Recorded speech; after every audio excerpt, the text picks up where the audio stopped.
अस्सलाम वालेकुम दोस्तों, आज हम बात करेंगे सिस्टीन स्टोन के ऊपर कि सिस्टीन स्टोन क्यों बनते हैं, कैसे बनते हैं और उनका इलाज कैसे किया जाता है।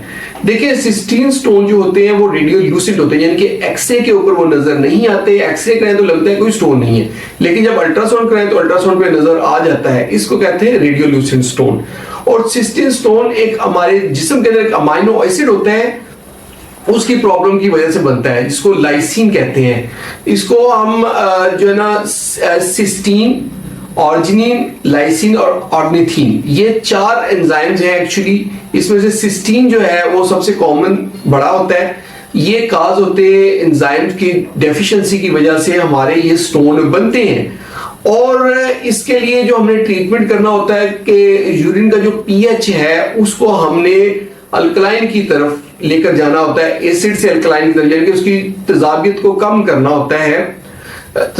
यूरिन की पीएच यूजुअली 5 तक रहती है, हम पीएच 6-7 तक ले जाते हैं, तो इसका प्रिवेंशन भी होती है और इसका ट्रीटमेंट भी होता है। साथ साथ हमने जो है ना पेशेंट को अगर हम देते हैं सोडाबाइकार्ब की गोली होती है, छोटी छोटी होती है, सस्ती सी मिलती है, वो अगर हम पेशेंट को देते हैं इससे भी पीएच कम हो जाता है। इसके अलावा हम सिट्रेट दे सकते हैं, जैसे पोटाशियम साइट्रेट या सोडियम बाइसाइट्रेट, ये वाला साइट्रेट किसी भी फॉर्म में दे दें तो उससे भी ये डिसॉल्व होता है। अगर हम पेशेंट को लेमन, माल्टे, मौसमी, किन्नू, संतरा, ये सब चीजें, तरछावा फल जिसे हम सिट्रस फ्रूट्स कहते हैं, ये देंगे, उससे भी ये डिसॉल्व भी होगा और नए भी नहीं बनेंगे।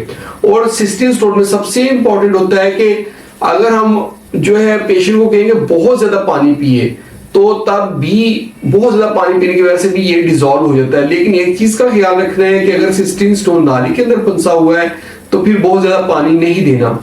तो ये थी दोस्तों हमारी आज की वीडियो। अगर स्टोन बहुत बड़ा है, लाइक अगर 2 सेंटीमीटर से बड़ा है, तो उसके लिए हम पीसीएनएल भी कर सकते हैं, पीसीएनएल से इसको ब्रेक किया जाता है। तो दोस्तों ये थी आज की हमारी वीडियो कि अगर सिस्टीन स्टोन है तो किस तरह का नजर आएगा एक्सरे पे, उसका ट्रीटमेंट क्या करेंगे। होप आप लोगों को वीडियो पसंद आई होगी। अगर वीडियो पसंद आई तो इसको लाइक कर दें और इसको शेयर करें अपने दोस्तों के साथ, और हमारे चैनल को जल्दी से सब्सक्राइब करें ताकि आपको हेल्थ से रिलेटेड अच्छी अच्छी वीडियोस मिलती रहें। बहुत बहुत शुक्रिया।